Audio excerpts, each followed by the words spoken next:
देखो ये हमारे पास स्प्रिंग 2018 का क्वेश्चन नंबर 5 है, स्टैंडर्ड कॉस्टिंग के टॉपिक का। इस सवाल में लिखा हुआ है MZ limited MZL manufactures a single product X and uses standard marginal costing system. The standard cost card of product Z is as followers. ये स्टैंडर्ड या बजटेड या पहले दिन जो डिसाइडेड अमाउंट्स थे वो दिए हुए। रॉ मटेरियल 13 किलो 135 का 1 किलो 1755, लेबर 14 घंटे 100 रुपये के हिसाब से 1400 रुपये, variable production overheads ₹75 per labour are 1050 rupees. Following data is available in respect of operations for the month of Feb 2018। अब 2018 के महीने का ये आपके पास कुछ सारा डेटा दिया हुआ है। एंड में अगर हम रिक्वायरमेंट देखते हैं तो बोलता है compute the material, labour and overhead variances. Material के जनरली दो वेरिएंसेस होते हैं, प्राइस और यूजेज। अगर फर्दर डिटेल्स दी हुई हो या एक से ज़्यादा रॉ मटेरियल फिनिश गुड्स को बनाने के लिए यूज़ हो रहा हो तो फिर यूजेज का यील्ड और मिक्स वेरिएंस भी निकलता है। लेबर के जनरली दो वेरिएंसेस होते हैं, एक रेट का और एक एफिशिएंसी का। बहरहाल कभी कभार सवाल में आइडल टाइम वेरिएंस भी निकलता है जब कोई मशीन ब्रेक डाउन हो रही हो और लेबर कम टाइम काम कर रहा हो। ओवरहेड के वेरिएंसेस में हमारे पास वेरिएबल ओवरहेड्स होता है। वेरिएबल ओवरहेड्स के दो वेरिएंसेस होते हैं, एक्सपेंडिचर का और एफिशिएंसी का। फिक्स्ड ओवरहेड्स के हमारे पास जो वेरिएंसेस होते हैं वो इस बात पर डिपेंड करते हैं कि कंपनी मार्जिनल कॉस्टिंग यूज़ कर रही है या एब्जॉर्प्शन। यहाँ पर कंपनी के पहली जो लाइन है उस पर आप लोगों के पास एक वर्ड लिखा हुआ आ रहा होगा, उसको आप अंडरलाइन भी कर लीजिएगा। और वो वर्ड लिखा हुआ आ रहा है कि कंपनी मार्जिनल कॉस्टिंग यूज़ करती है। तो अगर कंपनी मार्जिनल कॉस्टिंग यूज़ करती है तो फिर फिक्स ओवरहेड्स का सिर्फ एक वेरिएंस निकलेगा जो कि फिक्स ओवरहेड्स का एक्सपेंडिचर वेरिएंस होगा। अच्छा, अब इस सवाल के अगर डेटा को देखते हैं तो ये एक ऐसा सवाल है जिसमें स्टैंडर्ड कॉस्टिंग और प्रोसेस कॉस्टिंग दोनों साथ है। तो अब हम एक्चुअल इन्फॉर्मेशन पढ़ते हैं। लिखा हुआ है 55,000 units were put into process में 55,000 यूनिट्स का इनपुट हुआ। 1500 units were lost in process, 1500 units है वो प्रोसेस में लॉस हो गए, which were considered to be normal loss. Normal loss वो लॉस होता है जो हर बार अकर होता है। Process losses occur at the end of the process. Process में जो लॉसेस अकर होते हैं वो at the end of process होते हैं। एंड ऑफ प्रोसेस का मतलब ये होता है कि मैं उन पर सारी तरह का खर्चा कर चुका होता हूँ, उसके बाद मुझे पता चलता है कि इस चीज़ में डिफेक्ट है, यानी कि मैं उस पर कन्वर्जन कॉस्ट और मटेरियल का पूरा खर्चा कर चुका होता हूँ। फिर मैं उसको चेक करता हूँ कि ये सही है या ख़राब, और वो ख़राब निकलता है तो वो मेरा लॉस होता है। 698,000 kilograms of material was purchased at ₹145 per kg. Material is added at the start of the process. Material process में बिल्कुल शुरू में ऐड हो जाता है। इसका मतलब अगर कोई चीज़ क्लोजिंग WIP में होगी तो उस पर भी मटीरियल कंज्यूम हो चुका होगा। And conversion cost are incurred evenly throughout the process. Evenly throughout the process यानी कि जो प्रोडक्ट या जो यूनिट जितने % कंप्लीट होगा उस पर ही उतनी ही कन्वर्जन कॉस्ट इनकर हुई होगी। 755,000 labor hours were worked during the month. However, due to certain labor related issues, wages were paid at ₹115 per hour. Fixed production overheads are budgeted at 40 million for the month of Feb. Total actual production overheads amounted to 95 million. Actual fixed production overheads exceeded the budgeted fixed overheads by 1.1 million. ठीक है ना, इन दोनों में जो फर्क था वो बताया हुआ। अच्छा, उसके बाद inventory balance were is under. First Feb वाले दिन आपके पास रॉ मटेरियल कितना पड़ा था, WIP कितना था, फिनिश गुड्स के यूनिट्स कितने थे। 28 फरवरी वाले दिन आपके पास रॉ मटेरियल कितना था, WIP के यूनिट्स कितने थे और फिनिश गुड्स के कितने यूनिट्स पड़े हुए थे, ये बताया हुआ है। सवाल में एक और बात लिखी हुई है, MZL uses FIFO method for valuing the inventories. FIFO method का मतलब होता है first in first out. First in first out का मतलब ये होता है कि जो चीज़ पहले बनाना शुरू करी होगी वही चीज़ सबसे पहले मैंने कंप्लीट करी होगी। ठीक है, अब हम क्योंकि यहाँ पर प्रोसेस कॉस्टिंग इन्वॉल्व है तो जो हम वर्किंग्स करेंगे अपने पास, उन वर्किंग्स में से एक जो वर्किंग हमें करनी पड़ेगी वो करनी पड़ेगी EPU या इक्विवेलेंट प्रोडक्शन यूनिट्स की। प्रोसेस कॉस्टिंग में आपने पढ़ा होगा कि EPU एक मेजर या एक जो एक प्रोसेस अकाउंट बनाने से पहले ये वर्किंग करनी पड़ती है। हमें देखना पड़ता है कि कितने यूनिट्स पर कहाँ पर कितना खर्चा हुआ होगा। अच्छा, फीफो और एवको दो मेथड्स होते हैं, दोनों का प्रोसेस कॉस्टिंग में ईपीयू वाला जो चार्ट होता है वो मुख्तलिफ तरह से बनता है। हम अभी फीफो पे फोकस करेंगे, हम एफ को भूल जाएंगे, हमें पता ही नहीं है एफ को कौन है। हमें सिर्फ फीफो में ये पता है कि जो चीज़ पहले शुरू करी है उसको पहले कंप्लीट किया जाएगा, ठीक है। अच्छा जी, अब मैं देखो मेरे पास इन्वेंट्री तीन तरह की होती है, रॉ मटेरियल होता है, डब्ल्यूआईपी होता है, फिनिश गुड्स के यूनिट्स होता है। एक वर्किंग जो मैं कर सकता हूँ ना वो है मैं ये ढूंढ लूँ कि मैंने कितना मटेरियल इस्तेमाल करा। कैसे सर? मुझे पता है opening stock of raw material, opening stock of raw material, साथ साथ आप लोग करते भी जाना सॉल्व, ताकि स्क्रॉल अप स्क्रॉल डाउन में मसला ना हो, क्योंकि एक ही पेज पर या एक ही साथ सारी चीज़ें शायद आ ना सके। Opening stock of raw material plus raw material purchased, opening stock of raw material plus raw material purchased minus closing stock of raw material minus closing stock of raw material is equals to raw material consume. Opening stock of raw material plus raw material purchased minus closing stock of raw material is equals to raw material consumed. अब sir क्या opening stock of raw material हमारे पास पड़ा हुआ है, मौजूद है? हाँ, हमें सवाल में लिखा हुआ था कि जो आपका opening stock of raw material है ना वो 15,000 है। 1 फरवरी वाले दिन आपके पास 15,000 का रॉ मटेरियल था, opening stock of raw material हो गया। सर क्या closing stock of raw material हमें पता है? हाँ, हमें दिया हुआ है कि 17,000 रुपये closing stock of raw material भी है, बिल्कुल बताया हुआ है। सर क्या रॉ मटेरियल की परचेसेस बताई है? हाँ, बुलेट नंबर 2, 698,000 किलोग्राम्स और रॉ मटेरियल वाज परचेज्ड। इतना रॉ मटेरियल आपने खरीदा था, तो हम रॉ मटेरियल कितना कंज्यूम हुआ या इस्तेमाल हुआ ये ढूंढ सकते हैं। कैसे? Opening stock of raw material यानी कि 15,000 plus raw material purchased, raw material purchase यानी कि 698,000 minus closing stock of raw material यानी कि 17,000। तो 15,000 plus 698,000 minus 17,000, 15,000 plus 698,000 minus 17,000, 15,000 plus 698,000 minus 17,000 से 696,000 आता है। 696,000 क्या है? यह हमारा रॉ मटेरियल कंज्यूम्ड है। 696,000 हमारा रॉ मटेरियल कंज्यूम्ड है, हमने इतना रॉ मटेरियल इस्तेमाल करा है। ओपनिंग स्टॉक भी था, परचेसेस भी थी, क्लोजिंग स्टॉक भी था, कंजम्पशन कितनी हुई है हमने मालूम कर ली, ठीक है। दूसरा काम हम कर लेते हैं, क्वांटिटी शेड्यूल बना लेते हैं। क्वांटिटी शेड्यूल का मतलब है कितना इनपुट था, कितना ड्यूरिंग द ईयर काम करना शुरू किया, डब्ल्यूआईपी में कितना रहता है और कितना फिनिश गुड्स में चला गया, ये सारी चीज़ें कर लेते हैं, ठीक है। तो अगर हम क्वांटिटी शेड्यूल बनाते हैं यानी कि कितनी क्वांटिटी है, यानी कि क्वांटिटी का हम जो है वो यहाँ पर अच्छा देखो, फॉर्मेटिंग डिफरेंट टीचर्स के हो सकते हैं, पता नहीं सर लुकमान के साथ अगर आप लोगों ने पढ़ा हुआ है तो वो किस तरह से फॉर्मेट बनाते हैं क्वांटिटी शेड्यूल का।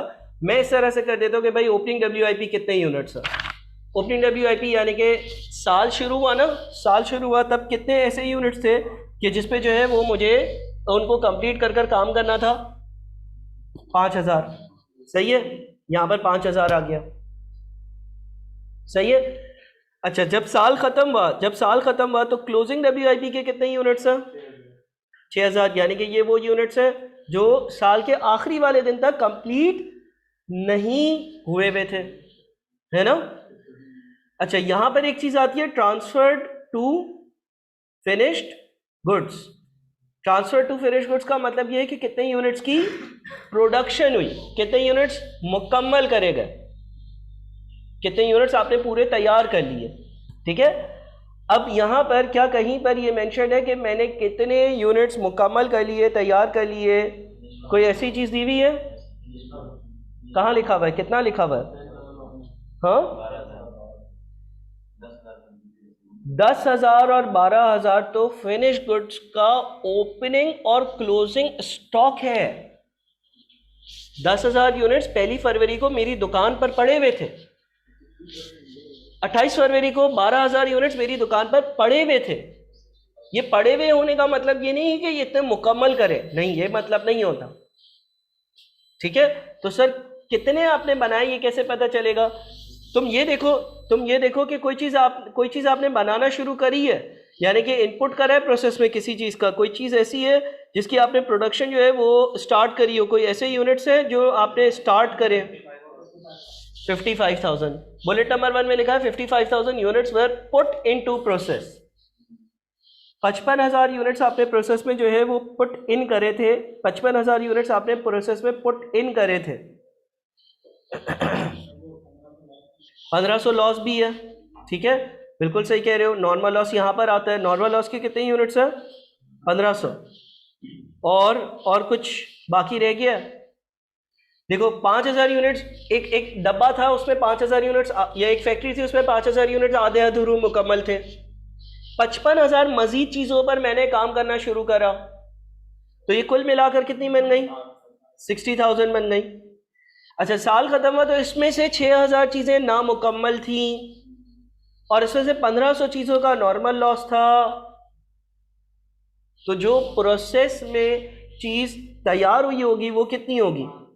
60,000 माइनस 1,500 और माइनस 6,000 ना, 52,500। ठीक है, 52,500। देखो बात को समझो, इसको इस फिनिश गुड्स की 10,000, ये जो फिनिश गुड्स की इन्वेंटरी 10,000 और 12,000 दी हुई है, इससे कंफ्यूज ना करो। ये तुम्हें बताता है कि कितने फिनिश गुड्स तुमने तैयार कर लिए जो आप बिक सकते हैं। ये तुम्हें ये बताता है कि कितने फिनिश यूनिट्स तुमने तैयार कर लिए जो आप बिक सकते हैं। अच्छा सर, बिके कितने यूनिट्स होंगे ये भी मैं बता सकता हूं। कैसे? Opening stock of finish goods plus production of finish goods minus closing stock of finish goods is equals two units sold. Correct? Opening stock of finish goods plus production minus closing stock of finish goods is equals two units sold. ये बात समझ में आती है?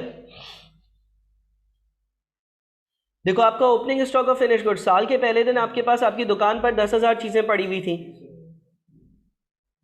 Plus production, factory, जो आपकी factory है, factory से कितनी चीजें बनकर आई? फैक्ट्री से कितनी चीजें तैयार होकर आई शोरूम पर? 52,500। 10,000 चीजें आपके पास साल के पहले दिन पड़ी हुई थी, फैक्ट्री से 52,500 चीजें मजीद तैयार होकर आई, तो उसमें से आपने फिर बेचना शुरू किया होगा।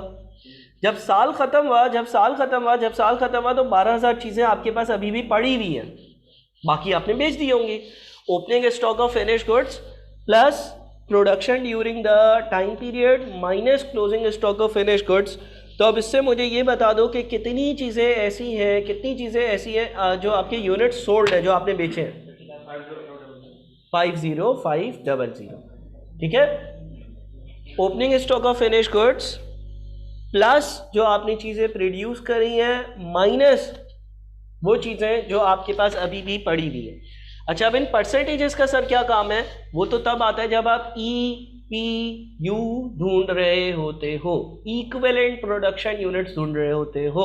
इक्विवेलेंट प्रोडक्शन यूनिट्स की वर्किंग मैंने अभी नहीं करी है, मैं EPU की वर्किंग तो अब करूंगा। अभी तक तो मैंने सिर्फ यूनिट्स या क्वांटिटी शेड्यूल बनाकर ये देखा कि यार इतनी चीज़ें शुरू में पड़ी थी, इतनी और चीज़ों पे काम करना शुरू किया, इतनी नामुकम्मल है, इतनी नॉर्मल है, उसमें तो इतनी कंप्लीट हुई होंगी, लेकिन काम कितना हुआ होगा EPU की टर्म्स में ये अभी हमने डिटरमाइन नहीं किया, वो अब हम डिटरमाइन करते हैं।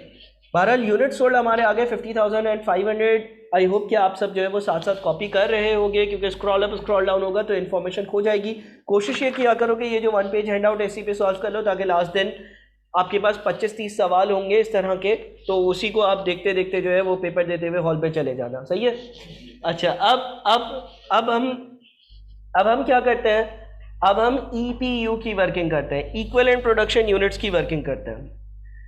अच्छा, जब हम इक्विवेलेंट प्रोडक्शन यूनिट्स की वर्किंग करेंगे, जब हम EPU की वर्किंग, मेरी क्लास कब तक होगी? मेरी क्लास 4:30 तक होगी।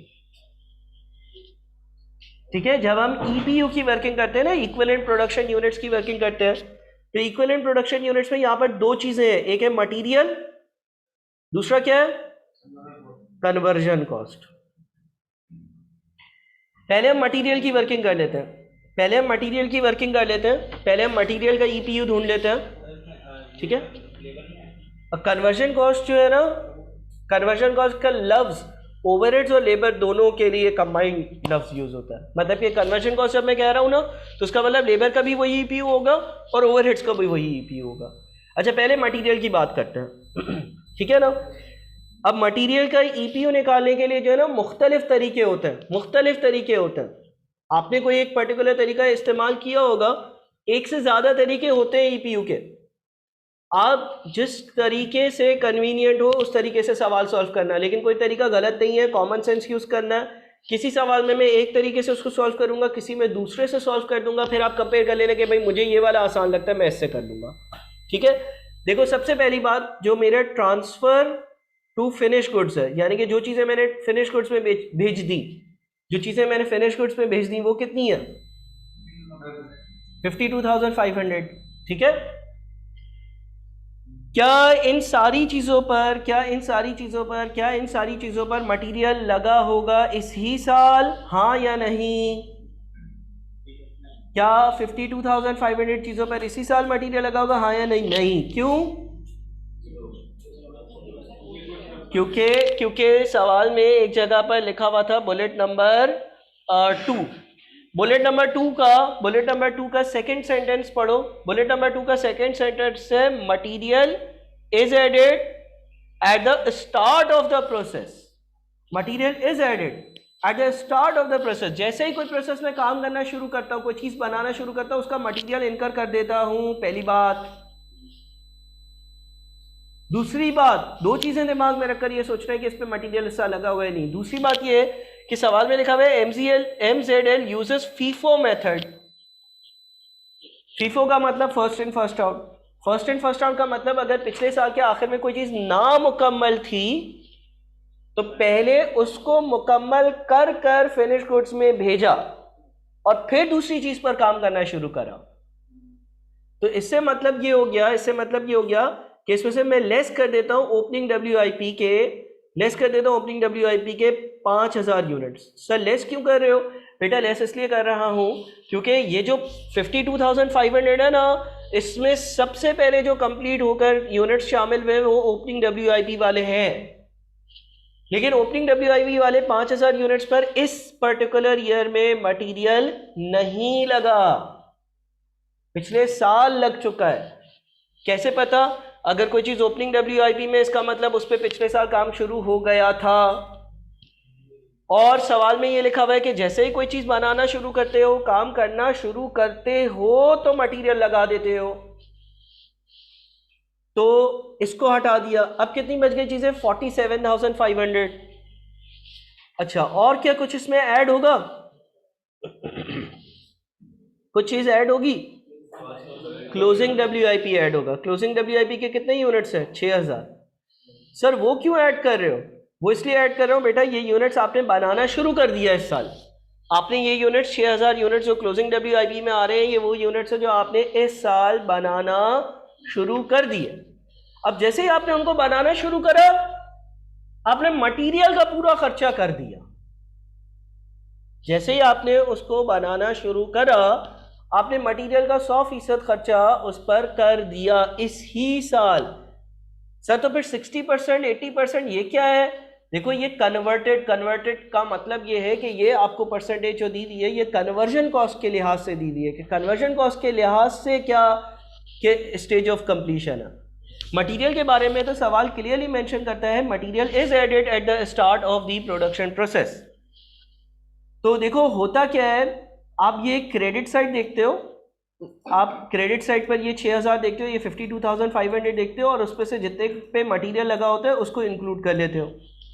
अच्छा, इस सवाल में नॉर्मल लॉस ही है, एबनॉर्मल लॉस नहीं है। नॉर्मल लॉस के यूनिट्स को इंक्लूड नहीं करते हो, लेकिन सर उस पर भी तो मटेरियल लगा होगा, उसकी कॉस्ट दूसरे यूनिट्स पे डिवाइड हो जाती है। और एबनॉर्मल लॉस के यूनिट्स होते हैं उसको ईपीयू में शामिल करते हैं, हाँ या नहीं?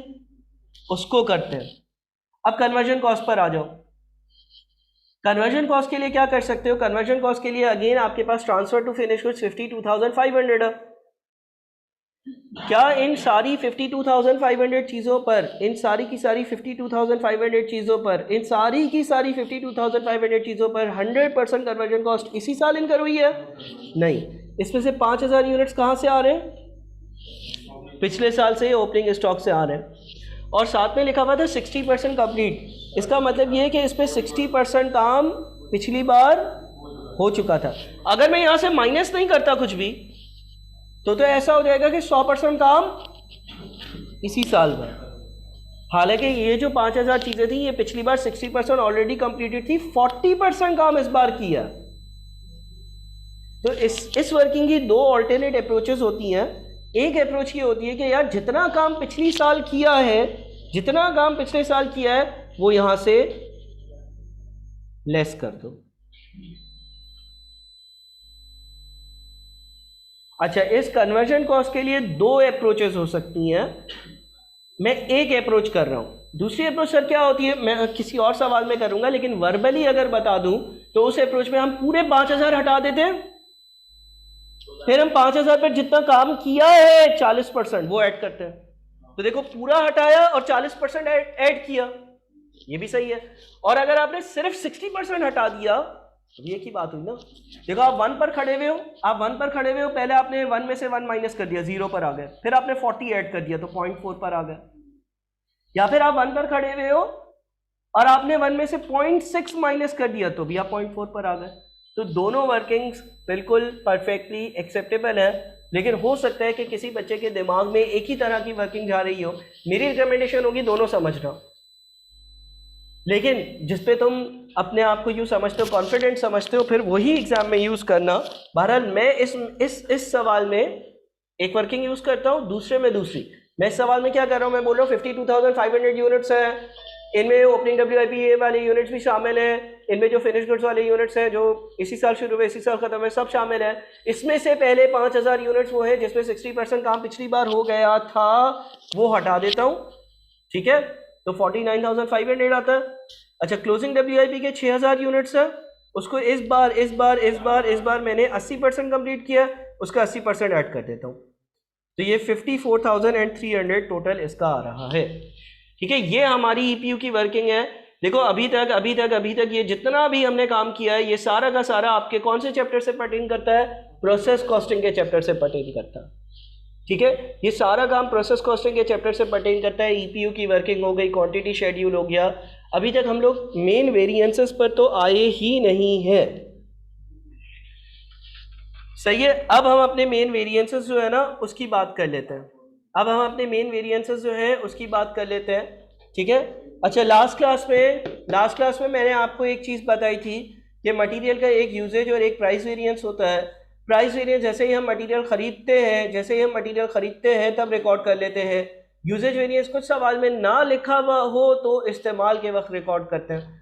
बहरहाल हम अपने एक एक वेरिएंस कैलकुलेट करना शुरू करते हैं और देखते हैं कि कहाँ पे हमें कंफ्यूजन आती है। पहला होता है मटेरियल का price variance. Material price variance में हमें ये देखना होता है कि हमने जो पेमेंट करी है स्टैंडर्ड रेट जो सोचा था उससे ज़्यादा एक्चुअली कितनी पेमेंट करी है। अच्छा, actual quantity for actual units. Actually कितने किलो खरीदा है, एक्चुअली कितने किलो मटेरियल खरीदा है, 698,000 किलो खरीदा है। सवाल में लिखा हुआ है आपने 698,000 kilo of raw material purchase करा। सवाल में लिखा हुआ है आपने 698,000 किलो रॉ मटेरियल परचेज करा। स्टैंडर्ड रेट आपने क्या सोचा था, 1 किलो कितने का आएगा, आपने सोचा था 1 किलो 135 का आएगा। सवाल में लिखा हुआ है आपने सोचा था कि 1 किलो 135 रुपए का आएगा, आया कितने का 1 किलो 145, यानी कि हर किलो 10 रुपए महंगा आया, हर किलो 10 रुपए महंगा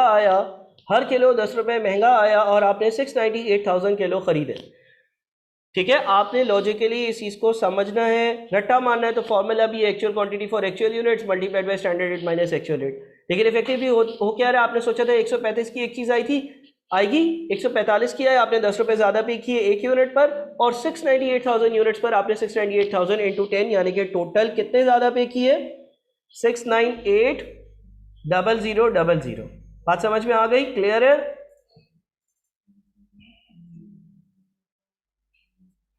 ठीक है, ये आपका मटेरियल प्राइस वेरिएंस आ रहा है जो कि 698,000 का एडवर्स आ रहा है।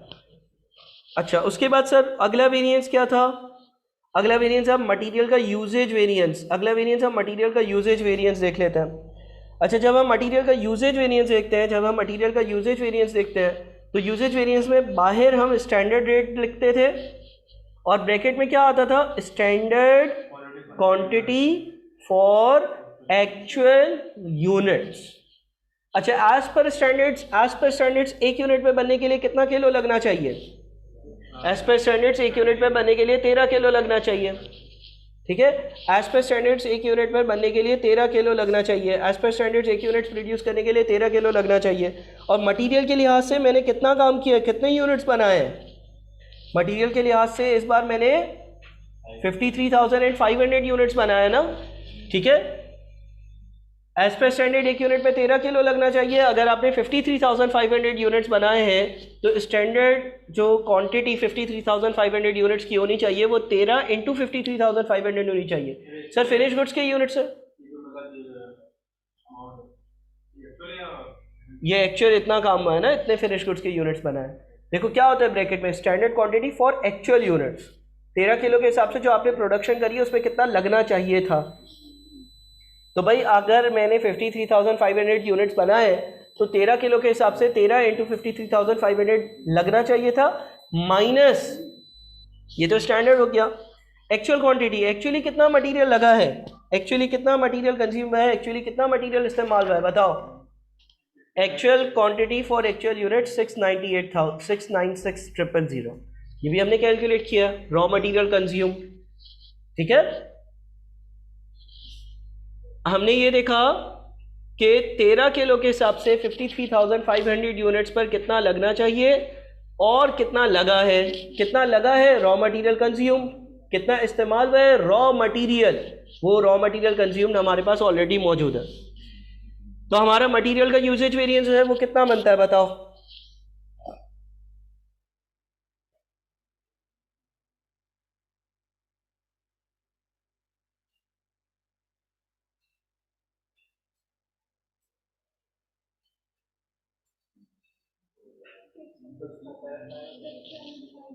सिक्स 7,500 का एडवर्स। ठीक है, रिकॉर्डिंग भी आप लोगों को मिलेगी तो उसमें आप लोग दोबारा से अपनी कन्फ्यूजन्स को क्लियर कर लेना। किसी एक पॉइंट पर रुक नहीं जाओ, फंस नहीं जाओ, आगे बढ़ते रहो। अगला labour rate variance. Labour rate variance में हम देखते थे कि हमने जो रेट के हिसाब से पेमेंट की है वो कितनी ज़्यादा की है। Actual hours for actual units, actually 755,000 hours काम हुआ।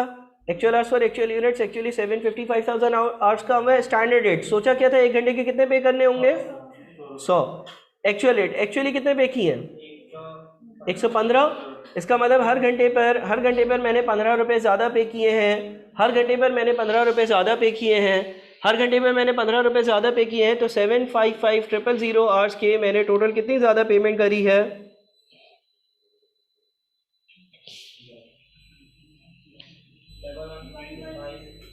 11,325,000। ठीक है, ये चेक कर लो भाई।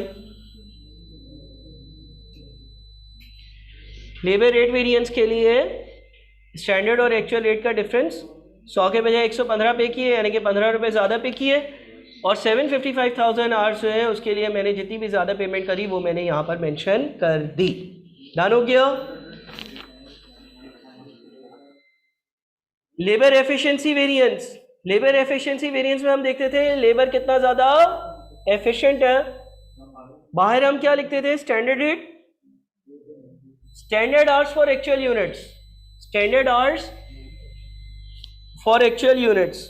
अच्छा जी, standard hours for actual units कैसे आएंगे सर? एज पर स्टैंडर्ड एक यूनिट 14 आवर्स में बनना चाहिए और ईपीयू के हिसाब से आपने 54,300 यूनिट्स का काम किया है।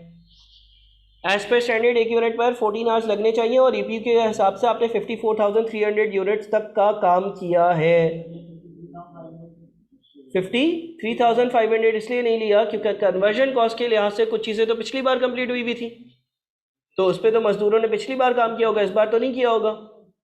ईपीयू का कॉन्सेप्ट क्या होता है कि इस बार अगर मुकम्मल यूनिट्स बनते तो कितने बनते हैं, minus actual hours for actual units. Actual hours for actual units कितने हैं, 755,000। थोड़ी कम बातें हो जाए तो अच्छा रहेगा, थोड़ी कम बातें हो जाए तो अच्छा रहेगा।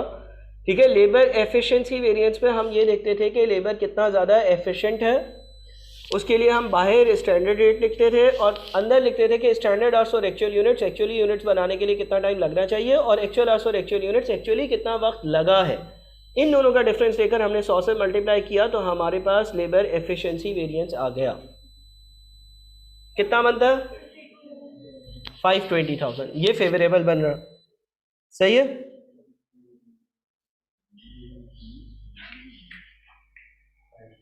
अच्छा जी, देखो हमने लेबर के दोनों और मटेरियल के दोनों वेरिएंसेस कैलकुलेट कर लिए। अब हम सिस्टम कौन सा यूज करें? मार्जिनल कॉस्टिंग में फिक्स्ड ओवरहेड्स का सिर्फ एक वेरिएंस होता है जो कि होता है फिक्स्ड ओवरहेड्स का एक्सपेंडिचर वेरिएंस।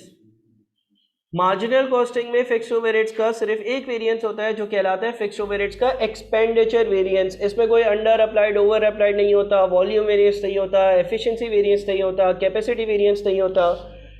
फिक्स्ड ओवरहेड्स का एक्सपेंडिचर वेरिएंस है। इसको कैलकुलेट करने का तरीका होता है, हम देखते हैं कि बजटेड फिक्स्ड ओवरहेड्स, यानी कि हमने एज पर बजट क्या सोचा था कि कितने ओवरहेड्स होंगे। अच्छा, अगर हम अपनी इंफॉर्मेशन पे जाते हैं तो fixed production overheads are budgeted at 40 million. Fixed overheads जो बजटेड थे उसको 40 मिलियन का अमाउंट दिया हुआ for the month of Feb. ठीक है, ये तो बजटेड आ गए। आगे लिखा हुआ है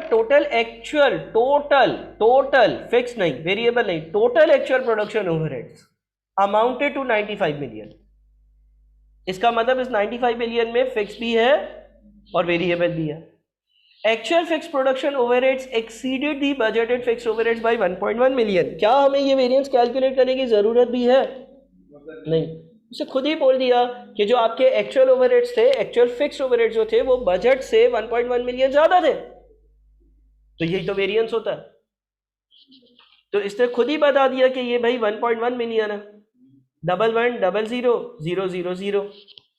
ठीक है, देखो सीधी सी बात है। उसने क्या लिखा, उसने स्टेटमेंट दिया actual fixed production overheads exceeded the budgeted fixed overheads by 1.1 million, यानी कि जो आपका एक्चुअल फिक्स्ड ओवरहेड्स का खर्चा था वो बजट से 1.1 मिलियन ज्यादा था। तो वही तो हम देख रहे होते वेरिएंस में कि कितना ज्यादा था।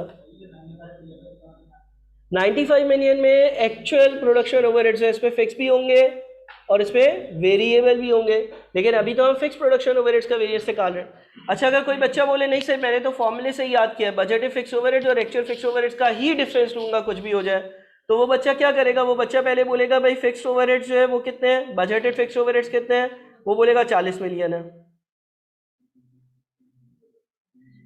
फिर एक्चुअल, बेटा बातें नहीं करो ना, एक दो बार बता भी दिया कि रिकॉर्डिंग भी हो रही है। एक्चुअल फिक्स ओवरहेड्स कितने हैं? एक्चुअल फिक्स ओवरहेड्स वो बोलेगा कि 40 मिलियन से 1.1 मिलियन ज्यादा है, तो वो इसमें 11000000 ऐड भी करेगा, फिर वेरिएंस निकाल ले। तो एक ही बात हो गई ना, budgeted fix overheads minus actual fix overheads. ठीक है, अगर तुम चाहते हो कि फॉर्मूले से ही निकालो, वैसे तो उसने दिया हुआ है, नहीं हम फॉर्मूले से ही निकालेंगे। Fix overheads expenditure variance is equal to budgeted fix overheads minus actual fix overheads. तो भाई बजटेड फिक्स ओवरहेड्स अगर 40 मिलियन है, उससे बोले भाई एक्चुअल इससे 1.1 मिलियन ज्यादा है, तो 41.1 मिलियन है। तो डिफरेंस कितना है भाई? एक्चुअल ज्यादा है, कितना ज्यादा है? 1.1 मिलियन ज्यादा है। ठीक है, तो आपका फिक्स ओवरहेड्स का एक्सपेंडिचर वेरिएंस जो है वो 1.1 मिलियन हो गया। और एडवर्स हुआ इसलिए क्योंकि एक्चुअल ज्यादा है, एडवर्स हुआ क्योंकि एक्चुअल ज्यादा है। अब आखिर में क्या बच गया? वेरिएबल ओवरहेड्स के वेरिएंसेस बच गए। वेरिएबल ओवरहेड्स के वेरिएंसेस निकालने के लिए हमने एक 95 मिलियन की अमाउंट दी हुई है। हम उससे ये भी ढूंढ सकते हैं कि वेरिएबल ओवरहेड्स टोटल एक्चुअल वाले हैं कितने। वेरिएबल ओवरहेड्स जो एक्चुअल है, एक्चुअल जो वेरिएबल ओवरहेड्स है, वेरिएबल ओवरहेड्स की जो एक्चुअल अमाउंट है वो कितनी है? सर वेरिएबल ओवरहेड्स की जो एक्चुअल अमाउंट होगी ना वो 95 मिलियन। वेरिएबल ओवरहेड्स की जो एक्चुअल अमाउंट होगी वो 95 million minus actual fixed overheads यानी कि 41.1 मिलियन, यानी कि 53.9 मिलियन होगी।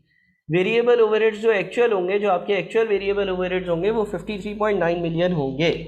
ठीक है, वेरिएबल ओवरहेड्स जो आपके एक्चुअल होंगे, एक्चुअल वेरिएंस नहीं आया, ये वेरिएंस नहीं निकाला मैंने, ये अभी वेरिएंस नहीं निकाला, ये सिर्फ मैंने ये मालूम किया कि मेरे जो एक्चुअल वेरिएबल ओवरहेड्स हैं वो कितने रुपए के हैं।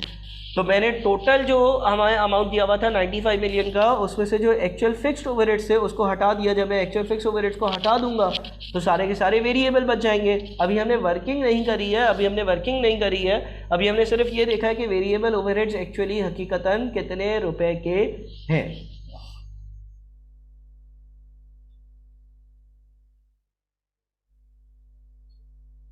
सही है। अच्छा, वेरिएबल ओवरहेड्स को जनरली हम लोग क्या कहते हैं, पर आवर पर ही चला रहे होते हैं ना, मतलब जितने लेबर के आवर्स होते हैं।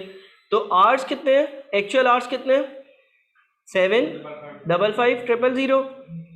तो per hour variable overheads rate per hour actual वाला कितना आएगा बताओ। एक्चुअल वाला variable overheads rate per hour कितना आएगा। एक्चुअल वाला variable overheads rate per hour जो है वो 53.9 मिलियन डिवाइडेड बाय 755,000 आएगा। 53.9 मिलियन जो है वो आपके वेरिएबल ओवरहेड्स है। एक्चुअली आपने 755,000 आवर्स काम किया है, तो वेरिएबल ओवरहेड्स पर आवर जो एक्चुअल वाला आएगा ना, actual variable overheads rate per hour आएगा वो 71 आएगा।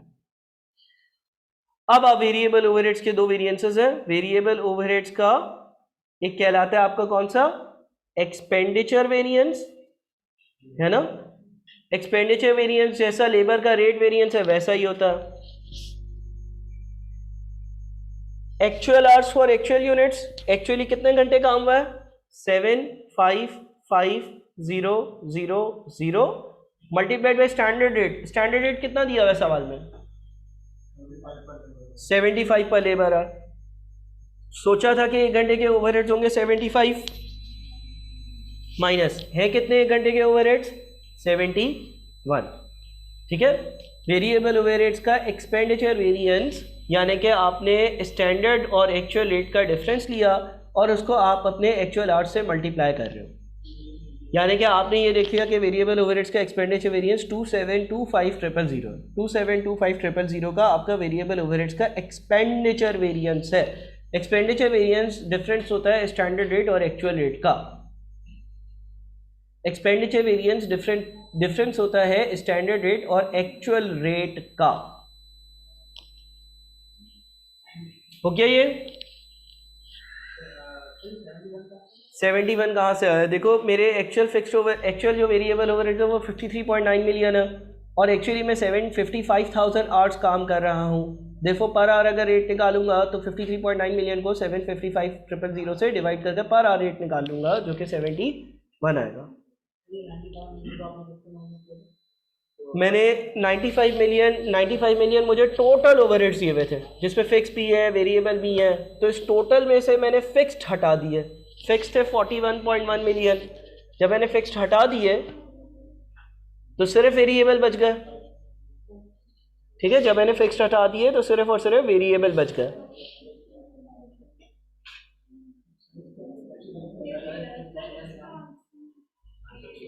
इसका आंसर वो इसलिए सुनो ये 71 तुम लोगों ने लिया है या डेसिमल्स में लिया है, ये लिया 71 लिया, तो थोड़ा सा डिफरेंस आ रहा होगा। ठीक है, मैं एक्सेल में वर्किंग कर रहा हूँ ना।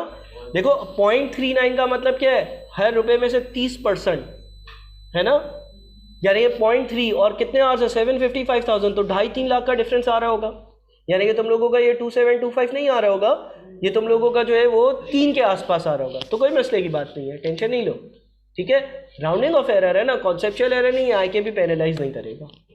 सही है, कोई सी किस्म का कोई कॉन्सेप्चुअल एरर नहीं है।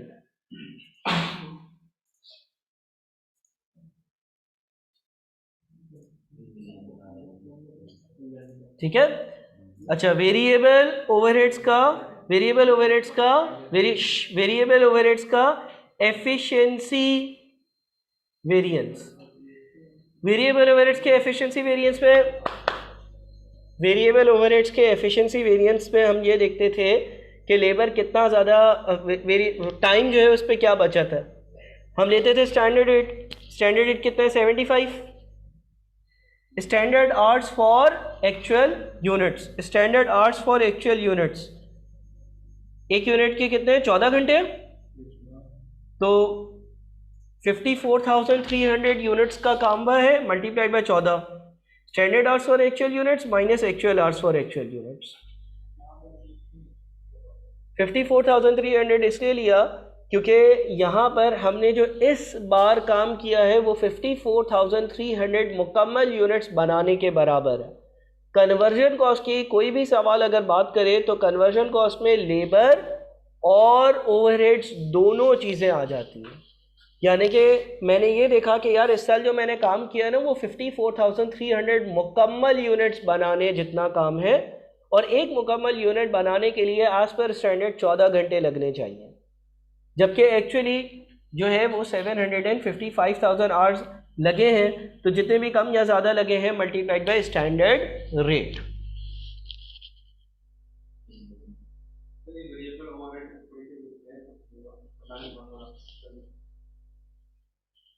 वेरिएबल ओवरहेड्स एक्सपेंडिचर वेरिएंस का दोबारा से फॉर्मूला बताता हूँ। हम ये देखते हैं कि स्टैंडर्ड रेट क्या है 75। हमने ये सोचा था कि 1 घंटे के वेरिएबल ओवरहेड्स 75 रुपये के इनकर होंगे, माइनस एक्चुअल रेट क्या है 71.39। एक्चुअली 71.39 रुपीज़ का खर्चा हुआ है। इसका मतलब हर घंटे तकरीबन 3.5-4 रुपये का कम खर्चा हुआ है। मल्टीप्लाइड बाय फैक्ट्री में 755,000 आवर्स काम हुआ है, तो 755,000 आवर्स काम है और हर घंटे पे 3-4 रुपए की बचत हुई है। तो वो जो भी आपका एक्यूमुलेट होकर आंसर बनता है।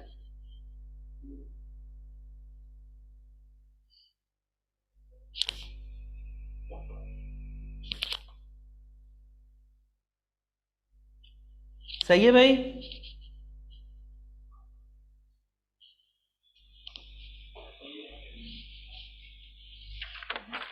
चलो मैं इस रिकॉर्डिंग को अपलोड भी कर दूं।